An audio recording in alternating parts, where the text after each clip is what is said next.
말씀 보도록 할게요. 로마서 1장입니다. 로마서 1장 24절부터 32절까지 말씀 함께 보도록 하겠습니다.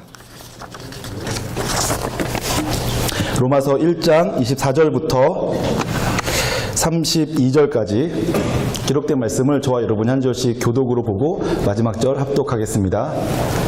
로마서 1장 24절부터 제가 먼저 받들어 봉독하도록 하겠습니다. 그러므로 하나님께서 그들을 마음의 정욕대로 더러움에 내버려 두사 그들의 몸을 서로 욕되게 하게 하셨으니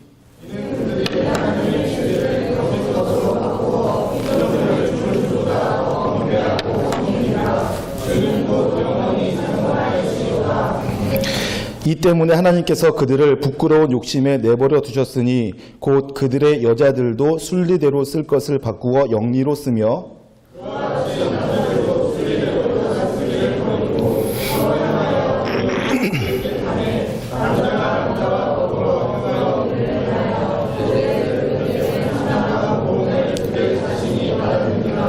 또한 그들이 마음에 하나님 두기를 싫어하며 하나님께서 그들을 그 상실한 마음대로 내버려 두사 합당하지 못한 일을 하게 하셨으니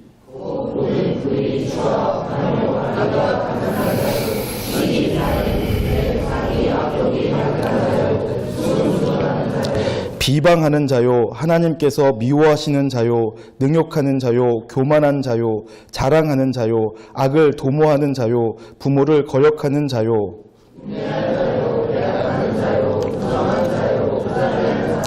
그들이 이 같은 일을 행하는 자는 사형에 해당한다고 하나님께서 정하심을 알고도 자기들만 행할 뿐 아니라 또한 그런 일을 행하는 자들을 옳다 하느니라. 아멘. 네, 이 말씀을 중심으로 저와 여러분이 함께 말씀의 은혜를 나누고자 하는데요. 제목은 자유로운 선택, 불편한 책임입니다. 제가 그렇게 제목을 정해봤어요. 자유로운 선택, 불편한 책임. 근데 오늘 설교가 제가 미리 좀 말씀드리고 싶은데 상당히 까다롭고 어려워요. 제가 준비하면서 저 스스로가 오늘 설교 너무 까다롭고 어려운데 잘 전달될까라는 의구심이 들 정도로 어려운데 제가 가능하면 쉽고 편하게 전달해 드리도록 노력할 텐데 여러분들이 마음을 활짝 열고 잘 받아들이시고 또 그거 설교되어진 선포되어진 그 말씀에 대해서 여러분들이 진지하게 한번 잘 생각해 보셨으면 좋겠습니다. 오늘 제가 설교할 내용을 미리 말씀을 드릴게요. 주제가 연결되어지는 거지만 각각 다르게 여겨질 것처럼 보여지기 때문에 제가 세 가지 꼭지 주제를 알려드린 다음에 그것이 나중에 어떻게 엮여지는지 여러분들이 잘 엮어보시길 바라겠어요. 첫 번째 주제는 선택과 선택에 따른 결과의 책임이에요. 제목 그대로 사람들 모두가 선택은 자유롭게 할 수 있지만 거기에 따른 결과는 자유롭지 않다라는 내용을 제가 알려드리려고 하고요. 두 번째는 오늘 성경에 보니까 하나님께서 죄를 지은 사람에 대해서 하나님께서 하늘로부터 진노하셔서 그들을 징계하시는데 그 징계의 내용이 그들을 그 부끄러운 정욕 가운데 그 상실한 마음 가운데 내버려 두시겠다라고 했단 말이에요. 자, 내버려 두심이 어떤 사람에게는 그게 무슨 벌이야 라고 생각이 들 거예요. 왜냐하면 모든 사람들이 하나님을 안 믿는 사람들 입장에서는 제발 나 좀 내버려 두세요 라고 요구하고 있기 때문에 사람들은 제발 나를 내버려 두세요 라고 하는데 하나님께서 내가 너에게 화가 났으니 내가 너를 내버려 두겠다 하니까 이게 징계로 느껴지는 것이 아니고 하나님의 진노로 느껴지는 것이 아니라 도리어 그거 상 아닌가 원하던 대로 됐네 라고 생각할 수 있다는 얘기죠. 그 내버려 두심에 대해서 생각해 보려고 합니다. 그리고 세 번째는 그 내버려 두심이 왜 상이 아니고 벌이 되는가에 대한 논증을 할 건데 그것은 굶주림에 관한 것입니다. 굶주림에 관한 얘기를 할 것인데 이 세 가지 주제가 연결되어 있지만 각각의 주제에 대해서 여러분들이 정확히 아셔야지만 이 세 가지 주제가 엮여지는 것을 경험하시기 때문에 여러분 하나하나 꼼꼼히 잘 정신 차리거라는 말이 좀 이상하네. 마음을 잘 이렇게 날카롭게 해서 집중해서 잘 들어주시면 감사하겠습니다. 첫 번째로 여러분 우리는 무엇이든지 자유롭게 선택할 수가 있어요. 선택할 수 있는 능력, 선택할 수 있는 권한을 하나님께서 우리에게 주셨어요. 그것을 자유의지라고 합니다. 그래서 모든 사람들은 자유롭게 자신이 원하는 것을 선택할 수 있고 그 선택에 대해서는 아무도 간섭할 수 없고 간섭할 필요가 없어요. 물론 어린아이에게 부모가 간섭하기도 하고 하지만 본질적으로는 나의 선택에 대해서는 아무도 간섭할 수가 없어요.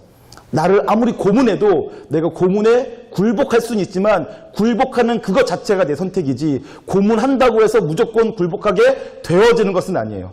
아무리 고문해도 굴복하지 않고 마음을 지키는 사람도 있어요. 그거는 고통이 나를 지배해도 나는 그 고통에게 내 의지를 내어주지 않겠다라는 선택을 했기 때문에 그렇죠. 그러니까 모든 사람들은 다 선택할 수 있어요.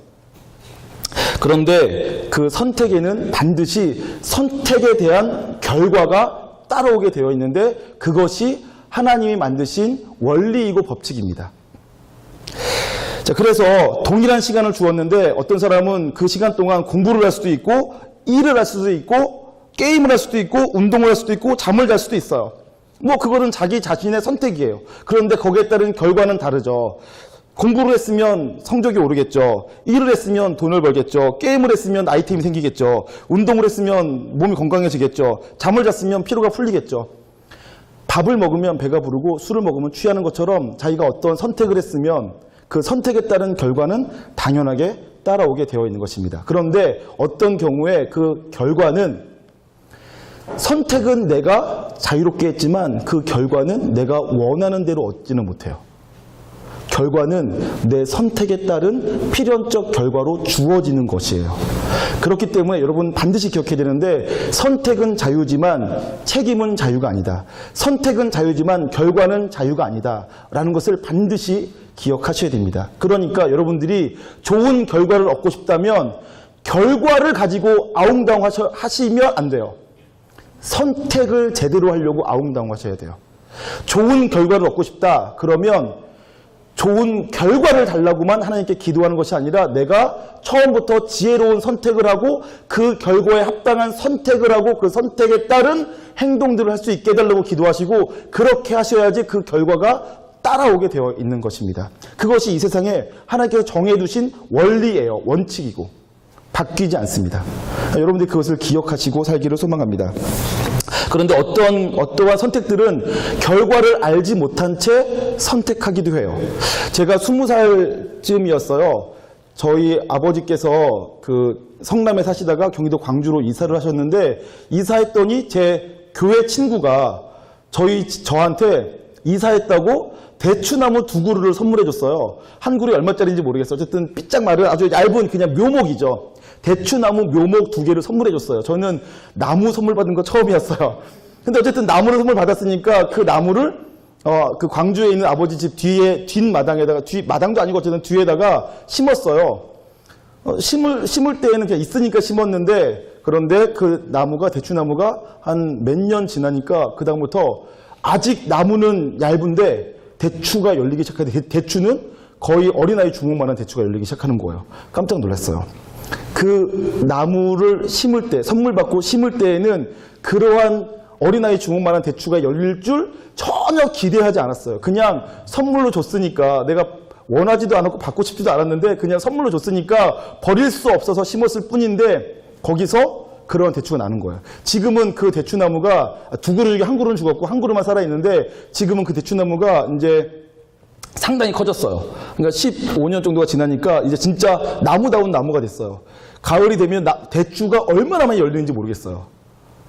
그러니까 제가 말씀드리고 싶은 것은 처음에 그 나무를 심을 때에는 그러한 열매가 맺혀질 줄 전혀 상상도 안 했고 기대도 안 했고 그냥 선물로 주어졌으니까 심었을 뿐이에요. 그런데 거기서 내가 기대했던 것 이상의 결과가 나왔다는 얘기죠. 그러니까 처음부터 모든 선택들을 결과를 알고선 하는 선택은 아닐 수 있다는 것을 말씀드리는 거예요. 어려서 제가 부모님께서 때가 되면 밥을 차려주셨어요. 그래서 때마다 밥을 먹는 것이 얼마나 놀라운 힘이 있는 줄을 잘 몰랐어요. 그냥 때가 돼서 아침, 점심, 저녁 어머니가 밥 차려주시고 밥 먹어라 하시니까 먹기 싫어도 먹었었는데 그것이 나를 건강하게 했죠. 밤이 되면 자고 아침이 되면 눈을 떠야 돼요. 아버지께서 하나님의 창조 질서를 따라서 밤에는 자라 그리고 낮에는 일해라 라고 말씀해 주셨는데 그것이 얼마나 놀라운 힘이 있는 줄을 그때는 모르고선 했던 거예요. 근데 그것이 지나 보니까 놀라운 힘이 있는 거죠. 어려서 욕하지 않고 살아가는 것, 함부로 쓰레기 버리지 않고 살아가는 것 부모님이 시켜서 그래서 해야 되는 줄 알고 혹은 부모님께 잘 보이려고 혹은 친구들에게 선생님에게 잘 보이려고 그냥 해왔던 행동들이 나중에 가서 그때는 그 행동이 어떠한 결과를 가져다 주는 줄 몰랐었는데 지나고 보니까 그것이 내 삶을 훨씬 더 풍성하게 하고 풍요롭게 하는 것을 하게 되는 경우가 있다는 얘기죠. 그러니까 모든 결과들을 내가 다 알고선 선택하고 행동하는 것은 아닐 수 있어요. 그러나 내가 선택하고 행동한 것에 대해서는 반드시 결과가 따라오게 되어 있습니다. 어려서 내가 원했던 원치 않았던 내가 행동해왔던 것들, 그래서 내게 습관이 되었고 내 버릇이 되어서 지금까지 하고 있는 것들은 반드시 지금 여러분 나이 때부터는 열매를 맺혀지기 시작해요. 그 어려서 했던 행동들이, 어려서 했던 선택들이, 그래서 여러분의 인생을 지배하게 될 거예요. 만약 바꾸고 싶다면 지금부터라도 그 선택 자체를 바꾸셔야 돼요. 다시 새롭게 시작하셔야지만 되는 거죠. 그것이 선택의 중요함입니다. 사람은 무엇이나 선택할 수 있고 그 선택들은 존중받아야 됩니다. 그러나 여러분 기억하십시오. 선택은 자유이지만 결과까지 자유는 아닙니다. 사람은 자신의 선택에 대해서 반드시 책임을 져야 하기 때문에 그렇습니다. 콩을 심으면 콩이 나고 팥을 심으면 팥을 낳는 것처럼 여러분이 여러분의 삶 가운데 생명의 씨앗을 뿌리면 생명이 자라게 되어 있고 여러분의 삶 가운데 죽음의 씨앗을 뿌리면 죽음이 나게 되어 있어요. 그것이 이 땅의 법칙입니다. 저는 여러분들이 여러분의 삶 가운데 생명의 씨앗, 축복의 씨앗을 뿌리길 소망하고 그 생명의 씨앗, 축복의 씨앗으로 말미암아 여러분 삶 가운데 생명과 축복이 열려지는 인생 되시기를 간절히 소망하고 축복합니다. 그런데 오늘 말씀에 보니까 오늘 말씀 속에는 하나님의 진노가 불의로 진리를 막는 사람들의 모든 경건치 않음과 불의에 대해서 하늘로부터 나타나신다라고 되어 있으면서 그 불의로 진리를 막는 사람들의 모든 경건하지 않음과 불의가 무엇인가를 설명하는데 한마디로 말하면 그것은 우상숭배라고 말씀을 드렸어요. 지난 시간 설교 내용이죠. 근데 그 우상숭배를 하나님께서 단순하게 우상숭배라고만 말하지 않고 그 우상숭배가 어떻게 하나님을 진노케 하는가를 설명하시는데 그 진노케 하시는 이유가 뭐냐 하면 하나님은 본래 보이지 아니하시는 분이신데 그런데 하나님께서 하나님을 우리에게 나타내 보이시고자 우리가 하나님을 인식하고 살게 하시려고 하나님의 영원하신 능력과 신성을 하나님 만드신 모든 세상 가운데 담겨 놓으셨대요. 그래서 사람들은 하나님 만드신 이 모든 세상을 바라보면 그 속에 있는 하나님의 영원하신 능력과 신성을 발견할 수 있다는 거예요. 그래서 하나님께 영광과 찬송을 돌려드릴 수 있도록 하나님께서 만들어 놓으셨대요. 그러니까 사람들은 시키지 않아도 영험함을 느끼는 거예요. 이 나무, 이 돌 되게 영험하다. 뭐 그런 표현을 하잖아요. 신령함을 느끼는 거죠. 어떤 힘을 느끼는 거예요. 자, 어쨌든 하나님께서는 그렇게 모든 세상 속에 보이는 것이나 보이지 않는 것 속에 하나님의 영원하신 능력과 신성을 담아서 우리로 하여금 만물을 통해서 하나님을 인식할 수 있도록 해 놓으셨어요. 그런데 사람들은 어떻게 했다고요? 그 하나님을 알면서도 하나님께 영광과 찬송과 감사를 올려드리지 않기로 했대요. 그리고서는 도리어 스스로는 지혜롭다고 하나 어리석게 되어서 그 마음이 어두워져서 하나님이 만드신 피조물에 불과한 것을 하나님처럼 경배하기 시작했다는 거예요. 우상숭배란 바로 그런 것이라는 거죠. 그런데 하나님은 그것이 너무 화가 나신대요.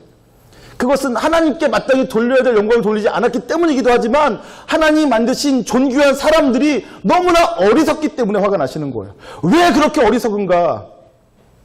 하나님께 돌려야 될 것을 하나님 만드신 피조물에 불과한 것을 가지고서는 하나님처럼 대하는 것이 너무 답답하시기 때문에 하나님께서 화가 나신다는 거예요. 근데 거기서 중요한 포인트가 있는데 그것이 뭐냐면 사람이 하나님을 알지만 하나님께 경배하기를 거절했다는 것입니다. 그것이 사람들의 선택이라는 거예요. 21절 보시겠습니다. 1장 21절 같이 한번 읽어보겠습니다. 시작. 하나님을 알되 하나님을 영화롭게도 아니하며 감사하지도 아니하고 오히려 그 생각이 허망하여지며 미련한 마음이 어두워졌나니 라고 되어 있죠. 하나님을 알되 하나님을 알 수 있어요 사람들이. 근데 알지만 하나님으로 인정하고 싶지 않다라는 거예요. 그것이 사람들의 마음의 선택이에요. 그리고 그러한 마음의 선택은 반드시 그 선택에 합당한 결과로 이어지게 되어 있습니다. 그 결과가 지금 이 세상 가운데 나타나고 있는 모든 현상들이죠. 사람들이 하나님을 섬기기로 세상 만물 속에 담겨져 있는 하나님의 영광을 보고 하나님을 알고 그 하나님께 경배하고 하나님께 마땅히 돌려드려야 될 영광을 돌리기 시작했다면 그것에 맞는 열매가 맺혀졌을 거예요. 그런데 사람들이 그렇게 하지 않았기 때문에 하나님께 영광 돌리지 않았기 때문에 영광 돌리지 않는 것에 합당한 결과들이 나타나고 있습니다. 오늘 우리가 읽게 되어진 24절 이후부터는 하나님께 마땅히 돌려야 될 영광을 돌리지 않고 하나님을 거절한 사람들의 선택과 그 선택에 따른 결과들이 나오고 있는 것입니다. 자, 그 결과가 뭐냐면 하나님께서 그들을 내버려 두시겠대요. 세 가지를 말씀하시면서 내버려 두시겠다고 하셨습니다. 첫 번째는 24절, 26절, 28절에 있는데 24절에는 뭐라고 나와 있냐면 그러므로 하나님께서 그들을 마음의 정욕대로 더러움에 내버려 두사라고 되어 있어요. 죄를 지은 사람들을 하나님께서 그 마음의 정욕대로 더러움에 내버려 두시겠대요. 첫 번째 하나님께서 내버려 두시는 것입니다. 두 번째는 26절에 있는데 이 때문에 하나님께서 그들을 부끄러운 욕심에 내버려 두셨으니 하나님께서 또 내버려 두시는데 이번에는 그들의 부끄러운 욕심에 내버려 두시겠대요. 세 번째는 28절에 있는데 또한 그들이 마음에 하나님 두기를 싫어하며 하나님께서 그들을 그 상실한 마음대로 내버려 두사라고 되어 있죠. 하나님께서 내버려 두시는 거예요. 그런데 첫 번째는 그들의 마음의 정욕대로 더러움에 내버려 두시고 두 번째는 그들의 부끄러운 욕심에 내버려 두시고 세 번째는 그 상실한 마음 가운데 내버려 두신 거예요. 자, 내버려 두셨단 말이에요. 자, 그런데 내버려 두심이 제가 아까 말씀드린 것처럼 그게 어때서? 라고 생각할 수 있는 거죠. 자, 내버려 두심은 상인가 벌인가 하는 문제를 생각해 볼 필요가 있습니다. 왜 그런 생각을 해야 되냐면 세상 사람들이 하는 말이 뭐라고요? 날 좀 내버려 두세요 라는 말이라는 것이에요. 요즘 중학교 2학년 애들이 하는 말이죠. 아, 좀 내버려 둬. 이게 중학교 2학년 애들이 하는 말이라는 거잖아요. 사랑 사람들이 그렇게 말한다는 거예요. 제발 나 좀 내버려 달라고요. PPT 한번 보여주시겠어요? 여러분 지금 보여드릴 PPT는 영국의 버스에 나오는 광고물이에요. 여기에 뭐라고 써 있습니까? There's probably no God. 하나님이 아마도 없을 것이다. 그러니까 그 밑에 Now stop. 다시요. 버스 광고 보여주세요. Now stop worrying. 그러니까 이제는 그러니까 걱정을 그만해라. And enjoy your life. 그리고 지금부터는 너 인생을 즐겨라 라고 써있단 말이에요. 자, 이것은 그런데 하나님을 안 믿는 사람들이 버스에다 광고한 거예요. 영국에 있는 시내버스에다가 2층 버스에다가. 그런데 원래 이들이 하는 말은 더 강력했어요. 한번 보여주실래요? 원래는 이런 내용이었어요. 프로바블리가 없는 거예요. 아마도가 없어요. 그냥 하나님은 없다. 그러니까 이제 걱정 고민 그만하고 인생을 즐겨라. 이것이 불신자들이 하는 말이에요. 자, 그런데 여러분 이 말을 잘 한번 뜯어보시겠어요? 저는 뜯어보는 거 좋아하는데, 자, 그들이 하나님이 없다라고 먼저 선언한 다음에 그러니까 뭐래요? 그러니 이제는 걱정 그만하래요. 자, 이 말을 뒤집어 생각하면 뭐죠? 그들은 지금 걱정하고 있어요. 왜 걱정할까요? 하나님이 계시니까. 그러니까 이들은 지금 걱정하고 싶지 않은 거야. 걱정하지 않고 살고 싶어. 죄책감에 시달리고 싶어 하지 않아. 양심이 찔리고 싶지가 않아. 그런데 지금 누구 때문에 양심이 찔리는 거예요? 누구 때문에 답답하고 걱정이 되는 거예요? 죄를 저지를 때마다 양심이 찔리고 내가 잘못할 때마다 마음이 괴로워. 그래서 자유롭지가 않아. 죄를 지을 때마다 걱정이 돼. 누구 때문에요? 하나님 때문에. 그러니까 이들이 지금 뭐라고 말하는 거예요? 하나님 없다.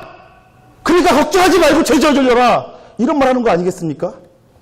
이들이 갖고 있는 진짜 마음은 그거예요. 그런데 그 진짜 마음이 이렇게 표현되는 거죠. 그 밑에는 뭐 써 있어요? 인생을 즐기래요. 이제부터 너의 인생을 즐겨라. 걱정하지 말고 너의 인생을 즐겨라. 아니, 하나님께서 언제 인생 즐기지 말라고 했던가요? 여러분, 하나님께서 여러분이 가장 원하시는 거 뭔지 아세요? 여러분의 행복이에요. 하나님은 여러분이 정말로 행복하길 원하세요. 하나님은 한 번도 여러분에게 너희를 내가 불행하게 하기 위해서 만들었다. 한 번도 그렇게 말씀하신 적 없으세요. 너희를 향한 나의 생각을 내가 안 하니 저주가 아니고 축복이고 불행이 아니라 행복이라고 하나님 우리에게 분명히 말씀하세요. 항상 기뻐하라. 이것이 너희를 향한 나의 뜻이다. 하나님은 우리가 행복하기를 원하세요. 언제 하나님께서 우리 보러 여행 가지 말라고 하시나요? 언제 하나님께서 영화 보지 말라고 하시나요? 언제 하나님께서 서로 사귀지 말라고 하시나요? 언제 하나님께서 운동하지 말라고 하시나요? 아니, 여러분 다 하실 수 있어요.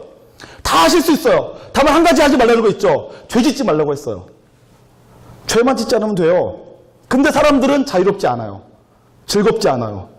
왜요? 뭐 못하니까? 죄 못 저지르니까.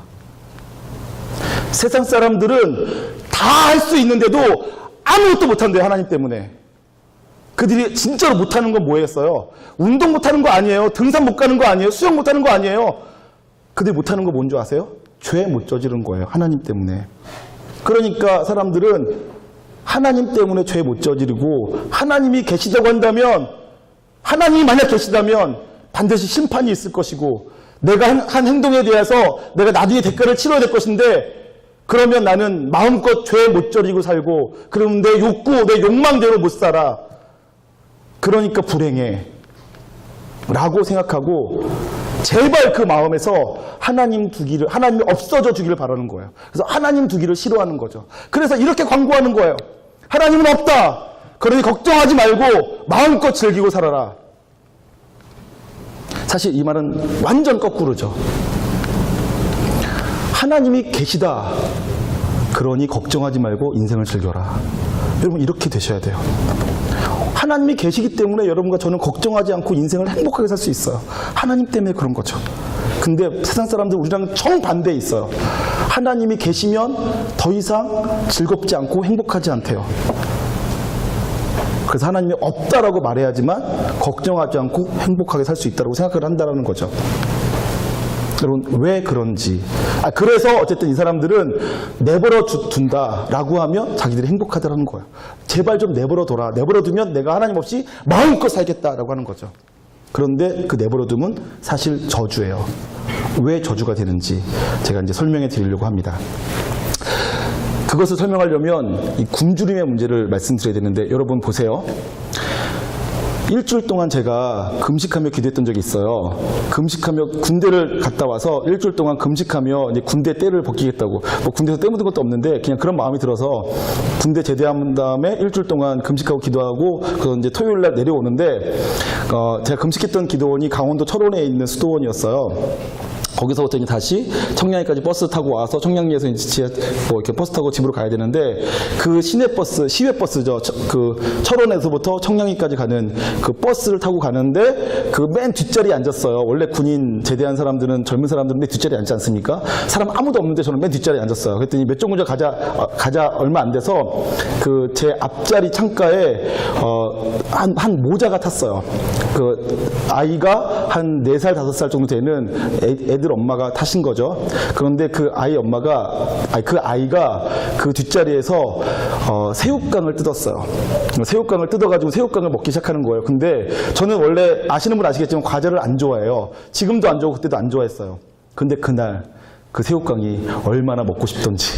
여러분 새우깡 냄새 혹시 맡아본 적 있으세요? 새우깡 냄새는 정말 지독합니다.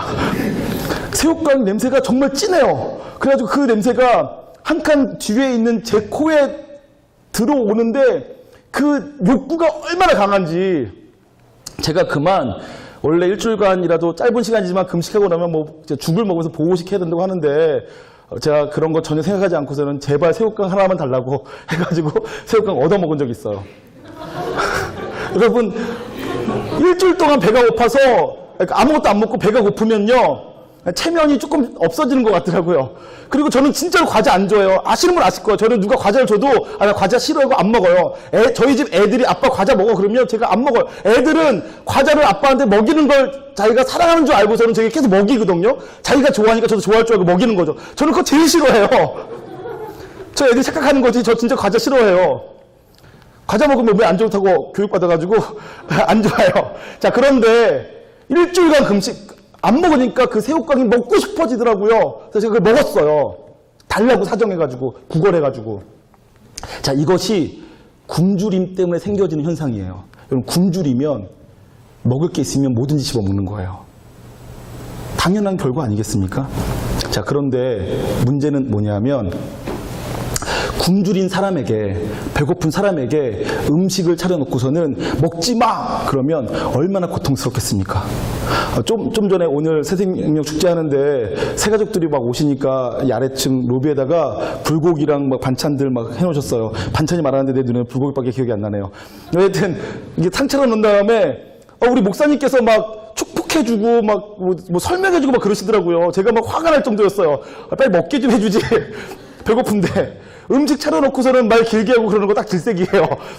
여러분 음식을 막 배고픈 사람 앞에다가 음식 차려놓고서는 그거 먹지 못하게 하면 고통이죠.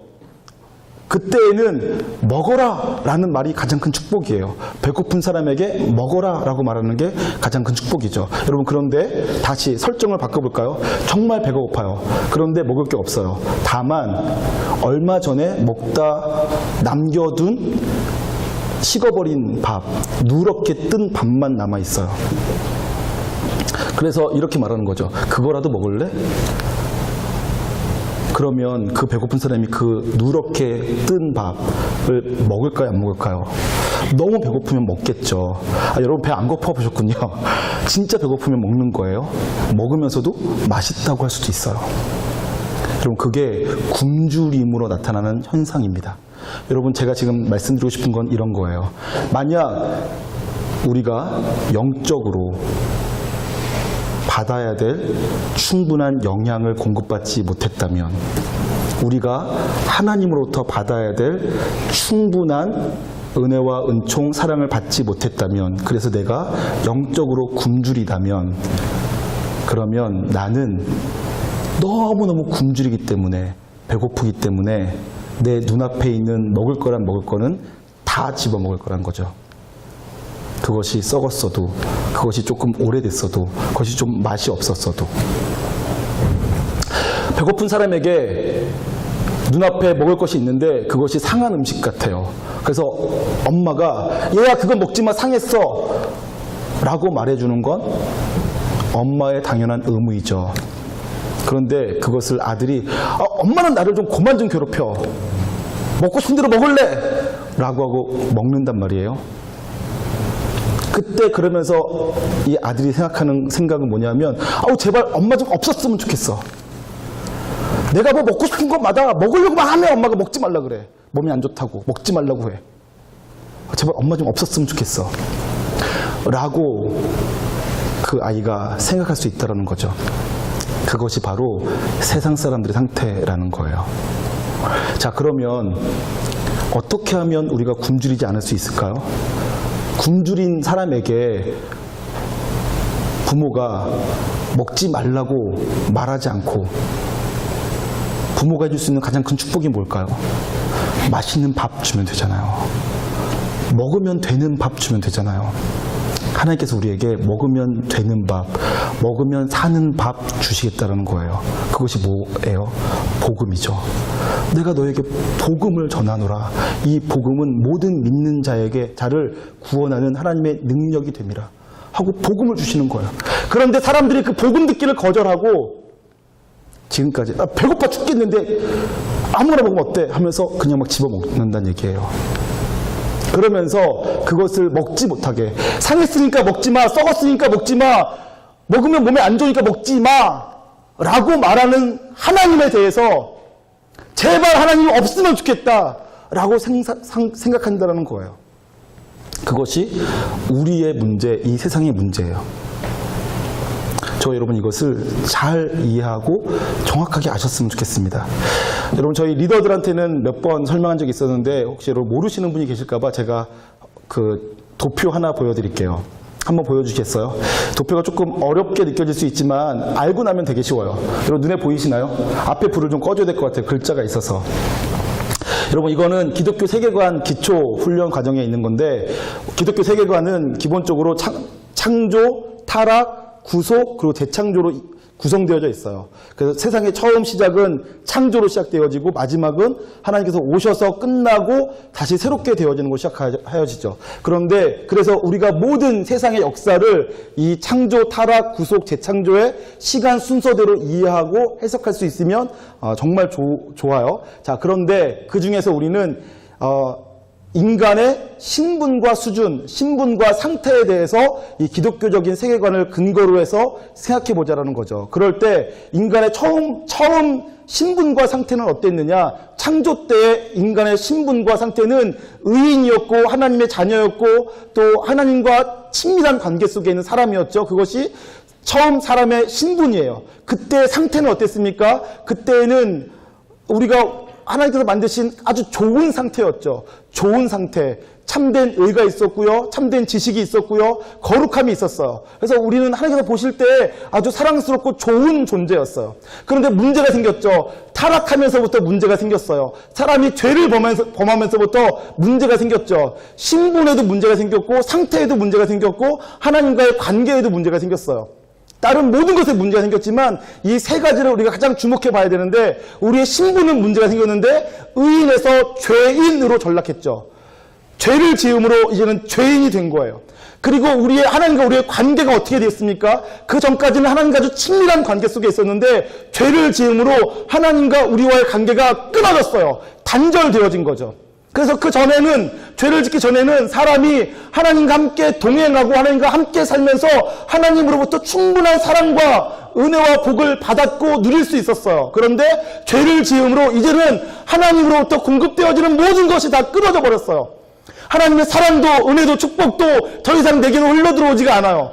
단절되었기 때문에 그렇죠. 끊어졌기 때문에 그렇습니다. 그러면서 끊어지게 되면서 우리의 상태가 바뀌기 시작했어요. 우리의 수준이 바뀌기 시작한 거죠. 그것을 네 가지로 정리해서 말씀드릴 수 있는데 첫 번째 상태는 두려움이 생깁니다. 죄책감이 생기고요. 불안해집니다. 수치심이 생겨요. 같은 내용이에요. 두려움이나 불안함이나 죄책감이나 죄를 지었으니까 죄책감이 생기죠. 그러면서 두려워요. 그리고 불안해요. 그리고 수치감에 몸을 떨죠. 그것이 인간의 첫 번째 나타나는 증상 모양이에요. 모든 자연인의 심령 가운데에는 이러한 모양이 있어요. 매일매일 불안하죠. 두렵죠. 염려와 근심 가운데 살고 있죠. 자연인의 모습이에요. 두 번째 모습은 어떤 거냐면 원망해요. 나를 버린 하나님을 원망하게 되는 거죠. 그리고 나중에는 분노해요.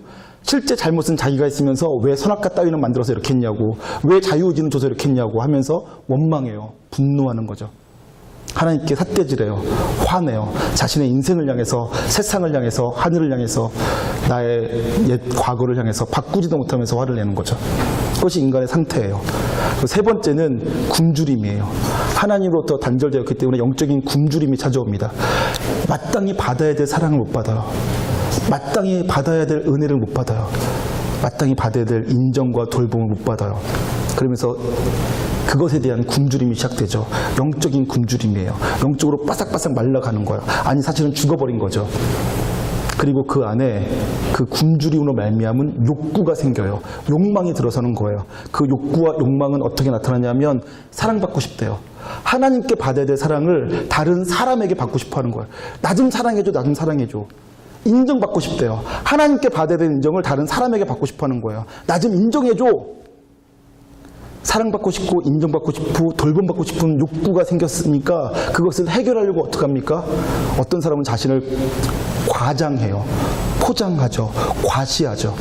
그리고 혹은 내가 성공하고 그래서 유능한 사람이 되면 나를 사람들이 바라봐 주겠지. 성공하고 싶어해요. 명예와 권세와 권력을 찾아가죠. 그거를 하면 더 사랑받고 더 인정받고 더 존중받을 줄 알고 그렇게 하는 거예요.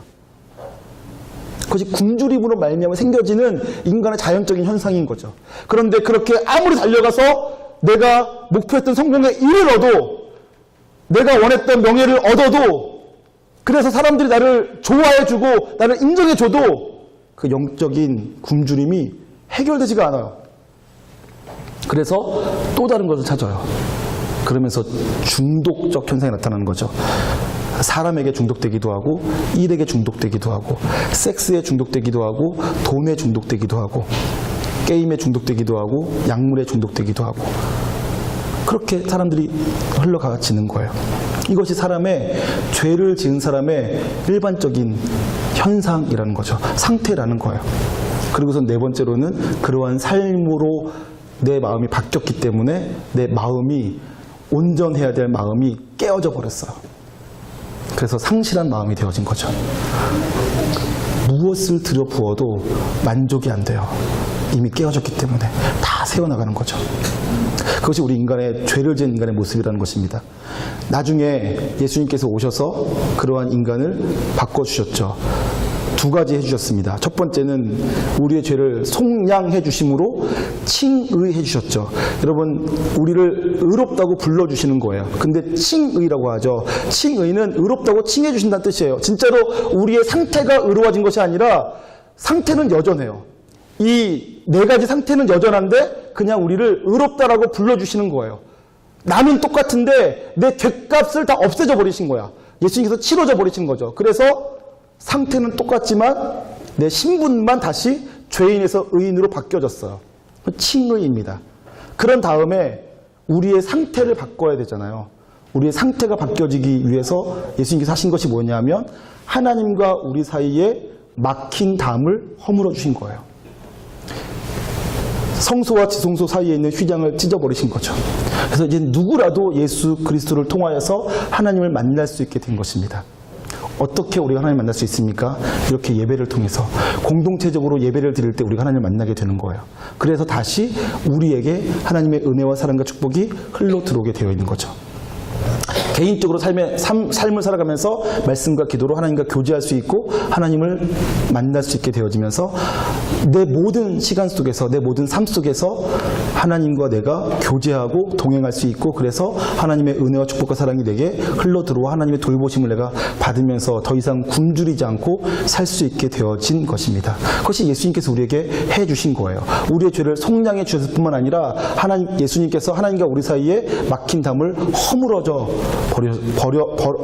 버리셨고 그래서 우리와 하나님이 이제 다시 사귐이 시작될 수 있는 길을 열어주신 거예요. 자, 문제는 이제 하나님과 우리가 사귀는데 조금 어색하죠, 우리가. 그래서 잘 못해요. 하나님과 지금 여러분과 저는 하나님과 조금씩 사귀어 가고 있는 과정 속에 있는 거죠. 조금 더 가까워지면 우리가 더 이상 영적으로 굶주리지 않게 돼요. 왜냐하면 하나님의 은혜와 축복과 사랑이 내게 충분히 머물기 때문에 그렇죠. 그래서 어떻게 됩니까? 우리의 굶주림이 사라지게 되죠. 더 이상 욕망에 휘둘리지 않아도 되는. 배고픈 아이에게 먹지 마라 하고 말하면 잔인하죠. 근데 배고픈 아이에게 더 이상 배고프지 않게 만들어주는 거예요. 더 맛있는 걸 줘버리는 거죠. 그렇게 해서 해결을 하는 거예요. 그것이 바로 복음이고 믿음인 것입니다. 하나님께서 우리에게 그렇게 해주신 거예요. 그래서 이제는 누구든지 예수 그리스도로 말미암아 더 이상 굶주리고 배고프지 않게 되었고 그래서 더 이상 걱정, 근심하지 않고 불안해하지 않고 원망하지 않고 하나님 안에서 샬롬을 누리며 진짜 행복, 천국을 누리며 살 수 있게 되어져 버렸어요. 그 내용이 바로 복음입니다. 하나님께서 그래서 우리에게 복음 주시겠대요. 내가 너에게 복음을 주겠다. 이 복음이 너희를 살릴 것이다. 그런데 사람들이 어떻게 했다고요? 사람들은 어떤 선택을 했다고요? 복음을 거절하는 거예요. 빛이 왔지만 그 빛을 거절하고 나는 어두운 가운데 거하기 더 좋다라고 하면서 그 굶주린 마음대로 그 욕구대로 허겁지겁 내 눈앞에 보이는 것들 집어먹으며 살겠다는 걸 선택했다는 거예요. 그것이 안타까운 거죠. 자, 오늘 여러분 오늘 본문에 보니까 하나님께서 그래서 내어버려 두셨대요. 내어버려 두셨고 내어버려 두신 것은 우리에게 축복이 아니라 저주가 되는데 왜냐하면 내버려 두면 우리는 죄된 마음이 썩은 음식, 상한 음식을 먹는 곳을 향해서 달려갈 수밖에 없기 때문에 그렇습니다. 하나님께서 우리를 내버려 두지 않는 것은 어떤 것이겠습니까? 우리에게 맛있는 음식 주시는 거예요. 그 맛있는 음식이 뭐라고요? 우리를 배부르게 하는 것이 무엇이라고요? 오직 예수 그리스도를 통해서 얻게 되어지는 하나님의 생명이에요. 하나님의 생명이 우리 가운데 들어와서 더 이상 굶주리지 않고 배고프지 않고 목마르지 않고 영원한 생명을 누리며 살 수 있게 되어진 것입니다. 저는 저와 여러분이 그 생명을 선택하는 복된 인생 되시기를 주님의 이름으로 축복합니다. 세상에게 속지 마십시오. 세상이 우리에게 주는 것은 다 썩은 음식, 상한 음식, 죽음을 향해 가는 것들이에요. 성경이 우리에게 주는 생명을 받아 마시길 소망합니다. 성경이 우리를 온전케 하고 하나님께서만 우리를 거룩하고 온전하고 참되고 바르게 하실 수 있다는 것을 믿으시고 그 하나님께로 달려가고 하나님을 선택할 줄 아는 거룩한 주의 백성 되시기를 주님의 이름으로 축복합니다. 여러분, 말씀은 소그룹에 가셔서 같이 잘 읽으시고 해석해 보시고 또 탐구해 보시길 바라겠어요. 오늘은 여기까지 함께 말씀을 나누도록 하고, 여러분, 이 말씀에서 이 모든 내용이 시작되어진 첫 번째 문제가 어디서부터였냐면 우리가 하나님을 제대로 보지 않는 데부터 시작되었어요. 세상 것만 바라보고 하나님을 보지 않을 때부터 문제가 시작되었죠. 그래서 하나님께서는 우리에게 첫 번째로 이렇게 요구하십니다. 이제 눈을 들어 나를 좀 봐라. 저 우상이 있는 산당이 있는 산을 보지 말고 눈을 들어 하나님을 봐라. 자, 여러분과 제가 그래서 이 시간 시선이라는 찬양 함께 찬양하길 원하는데, 주님, 내게로부터 눈을 들어 제가 주를 보겠습니다. 내 고통, 내 아픔, 내 상실만 바라보던 인생이 이제 눈을 들어 주를 보기 시작하겠습니다. 주께서 내 삶 속에서 역사하는 것을 경험하길 원하고 주께서 이 세상 가운데 일하시는 것을 보길 원합니다. 여러분과 제가 그러한 마음으로 함께 이 찬양 드리고 기도하도록 하겠습니다.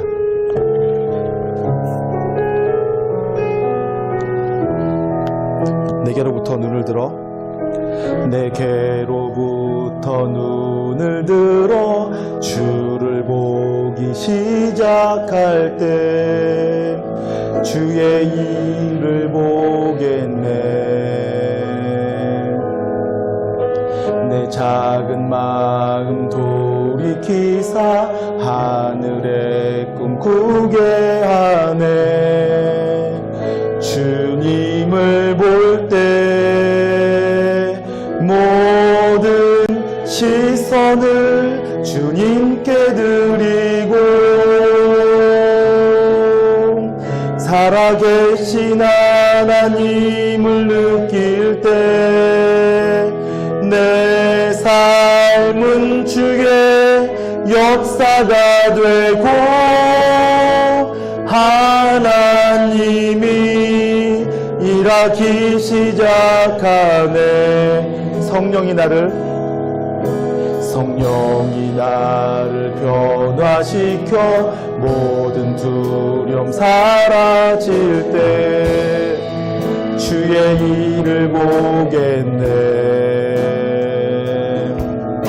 황폐한 땅 한가운데서 주님 마음 알게 되리. 주님을 볼 때 모든 시선을 주님께 드리고,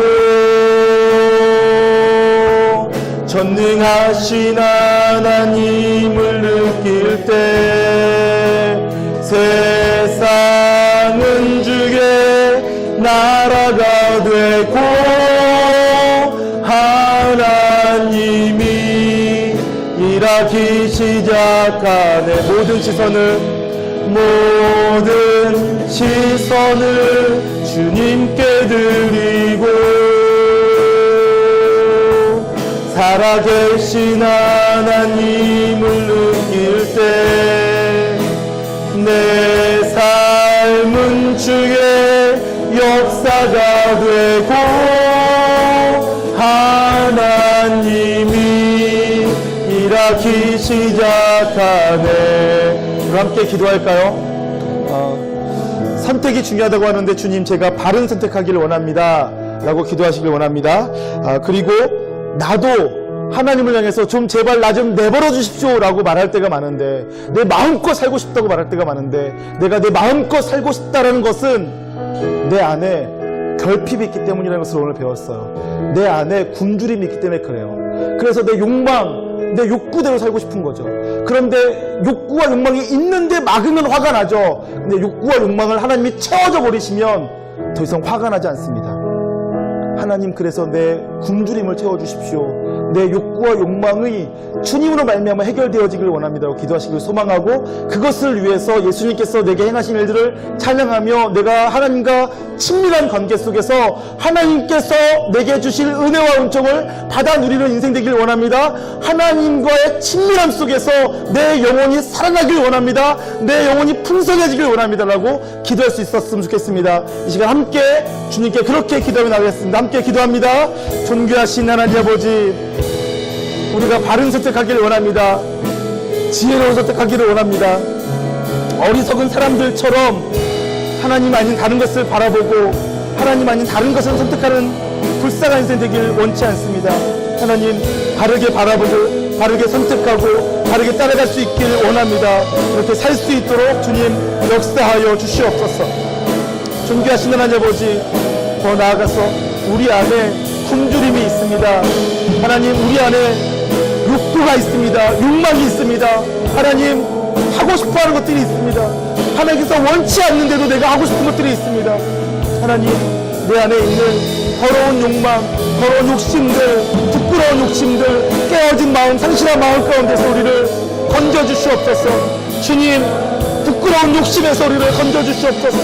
주님, 모든 더러움의 소리를 건져주시옵소서. 주님, 우리를 깨어진 마음, 상실한 마음 가운데서 건져주시옵소서. 주님, 우리를 내버려 두지 마시고 주의 은혜로, 주의 은총으로 우리를 채워주시옵소서.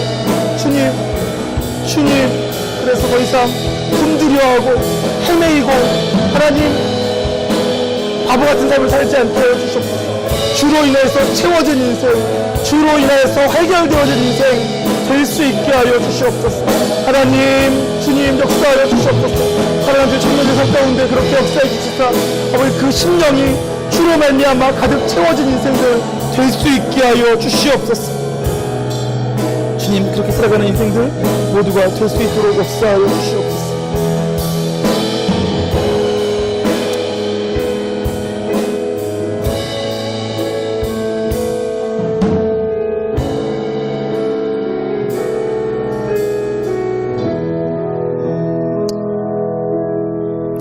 하나님, 처음 사람이 죄를 지음으로 그 죄에 대한 우리의 상태가 하나님과의 단절이었고, 하나님과 단절되어진 사람은 하나님으로부터 마땅히 받아야 될 사랑, 은혜, 은총, 하나님의 돌보심을 받지 못하게 되면서 그 영혼이 피폐해지고 그 영혼이 죽으며, 그래서 굶주림과 같은 욕구와 욕망이 휩싸인 삶을 살게 되었습니다. 그래서 사람들은 끊임없이 자기를 과시하기도 하고 자기를 주장하고 자기를 나타내려고 하고 사람들에게 사랑을 갈구하고 사람들에게 인정받기를 소망하고, 그것을 얻지 못할 때에는 싸우고 그것을 얻기 위해서 자신의 힘을 키우고, 그러면 세상이 점점점 더 악해져만 갔습니다. 서로가 서로를 죽이고 싸우고 다투고 시기하고 미워하고 그 마음속에 악만을 가득 채워가는 인생들이었습니다. 주님, 그러한 사람들이 하나님 보기를 거절하였고 하나님을 경배하고 예배하는 것을 거절하였습니다. 그래서 하나님께서는 그들을 그 더러운 욕심 가운데 내버려 두셨고 부끄러운 정욕 가운데 내버려 두셨고 상실한 마음 가운데 내버려 두셨습니다. 주님, 이제는 저희가 원합니다. 주께서 저희를 내버려 두지 마시고 건져주시기를 원합니다. 더 이상 부끄러운 욕심 가운데 내버려 두지 마시고 우리의 부끄러운 욕심이 사라지게 하여 주시옵소서. 더러운 정욕이 사라지게 하여 주시옵소서. 상실한 마음이 해결되게 하여 주시옵소서. 주의 사랑으로, 주의 은혜로 해결되어지길 원합니다. 주의 사랑이 우리의 영혼을 가득 채우길 원하고, 주의 사랑으로 채워진 만족한 영혼, 평온한 영혼, 온전한 영혼, 심령 되어서 더 이상 세상 것에 휘둘려 살지 않고 세상 욕심을 쫓아 살지 않을 수 있기를 원합니다. 주님, 그렇게 되어질 수 있도록 우리 각 사람을 축복하시고 은총 베푸시며 인도하여 주시옵소서. 하나님을 만나는 예배의 자리가 우리의 심령을 채우는 자리인 줄 믿습니다. 오늘 우리가 주님을 예배하며 주를 바라보길 소망하고 주님 만나기를 원하고 주의 은혜가 우리 가운데 흘러 들어오길 원하오니 주님 그렇게 역사하여 주시고 우리가 드려지는 모든 공적인 예배 시간마다 주님과의 친밀한 교제가 일어나는 시간 되게 하여 주시옵소서. 공동체적으로 드리는 예배뿐만 아니라 개인적으로 드려지는 모든 예배의 시간들이 하나님의 은혜와 사랑과 축복이 흘러 들어오는 시간, 그래서 우리의 심령이 회복되어지고 온전케 되어지는 시간, 그래서 더 이상 굶주림으로 인하여서 욕구와 욕망에 휩쓸려 살지 않는 인생 되어질 수 있도록 주님 역사하여 주시옵소서. 주님, 오늘 조금 어려운 내용들을 나누었는데 이 내용들이 사랑하는 청년들의 심령 가운데 잘 박혀진 모처럼 박혀지게 하시고 이것이 삶 속에서 조금씩 풀어지게 하시며, 그래서 이 내용을 붙잡고 자신의 인생을 지혜롭게 설계하고 지혜로운 선택을 하며 더 이상 굶주리지 않는 인생 될 수 있게 역사하여 주시옵소서. 감사드리며 존귀하신 예수님의 이름으로 기도드리옵나이다. 아멘. 이제는 우리 주 예수 그리스도의 놀라우신 은혜와 하나님 아버지의 극진하신 사랑하심과 성령님의 감화 감동 교통하심의 역사가 오직 하나님 한 분을 제대로 알고 하나님 한 분을 온전히 섬기고 예배하고 주님만을 높여드리기를 소망하며 돌아가는 거룩한 주 백성들의 심령 가운데 그들의 모든 행사 가운데 이제로부터 영원토록 함께 있을지어다. 아멘.